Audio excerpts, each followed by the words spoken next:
আসসালামু আলাইকুম ওয়া রাহমাতুল্লাহি ওয়া বারাকাতুহু। সম্মানিত দর্শক, আজকে আপনাদেরকে জানাবো এক গ্লাস পানির উপর 3 বার আউযু বিল্লাহি মিনাশ শাইতানির রাজিম পাঠ করে ফু দিলে কি হয়। আপনি জানলে অবাক হয়ে যাবেন। এমন একটি আশ্চর্য ধরনের আমল আজকে আপনাদেরকে বলে দিব।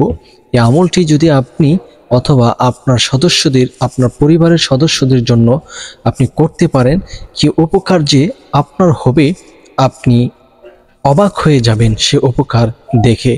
তাহলে চলুন সে আমলটি কিভাবে করতে হবে আমরা জেনে নেই। সম্মানিত দর্শক, এই আমলটি করার জন্য সর্বপ্রথম এরকম একটি কাঁচের গ্লাস ভালোভাবে ধৌত করে নেবেন, অথবা যে কোনো একটি গ্লাস আপনি পরিষ্কার পরিচ্ছন্ন করে নেবেন। এই যে গ্লাসটি দেখতে পাচ্ছেন, এরকমভাবে এক গ্লাস পানি আপনি নেবেন। এক গ্লাস পানি নিয়ে তারপরে পবিত্র স্থানে আপনি বসবেন। বসার পরে আপনি 3 বার ইস্তেগফার পড়ে নেবেন। আস্তাগফিরুল্লাহ রাব্বি মিন কুল্লি যামবি ওয়া আতুবু ইলাইহি। আস্তাগফিরুল্লাহ রাব্বি মিন কুল্লি যামবি ওয়া আতুবু ইলাইহি।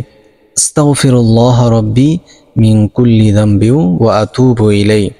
এরপরে প্রিয় নবীজি সাল্লাল্লাহু আলাইহি ওয়াসাল্লামের উপর দুরূদ শরীফ পাঠ করে নেবেন 3 বার। আমি একবার পাঠ করে দিচ্ছি।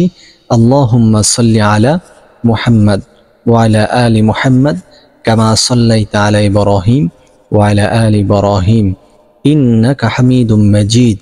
আল্লাহুম্মা বারিক আলা মুহাম্মাদ ওয়া আলা আলি মুহাম্মাদ কামা বারাকতা আলা ইব্রাহিম ওয়া আলা আলি ইব্রাহিম ইন্নাকা হামিদুম মাজিদ। এরপর আপনি পাঠ করবেন আউযু বিল্লাহি মিনাশ শাইতানির রাজিম। এই এক গ্লাস পানির উপর একটি ফু দিবেন। আবার পড়বেন আউযু বিল্লাহি মিনাশ শাইতানির রাজিম। এক গ্লাস পানিতে একটি ফু দিবেন।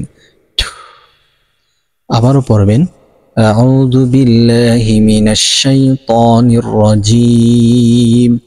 আরো একটি ফু দিবেন। এরকম ভাবে যখন 3 বার আউযু বিল্লাহি মিনাশ শাইতানির রাজিম পাঠ করা হয়ে যাবে, এক গ্লাস পানিতে 3টি ফু দিবেন। সম্মানিত দর্শক, তারপরে 3 বার দুরূদ শরীফ পড়ে নেবেন সাল্লাল্লাহু আলাইহি ওয়াসাল্লাম, সাল্লাল্লাহু আলাইহি ওয়াসাল্লাম, সাল্লাল্লাহু আলাইহি ওয়াসাল্লাম। এরপরে এই এক গ্লাস পানিতে আপনি 2টি ফু দিয়ে নেবেন। এখন আমরা জানবো যে এক গ্লাস পানি দ্বারা কি উপকার, কি লাভ আমাদের হবে।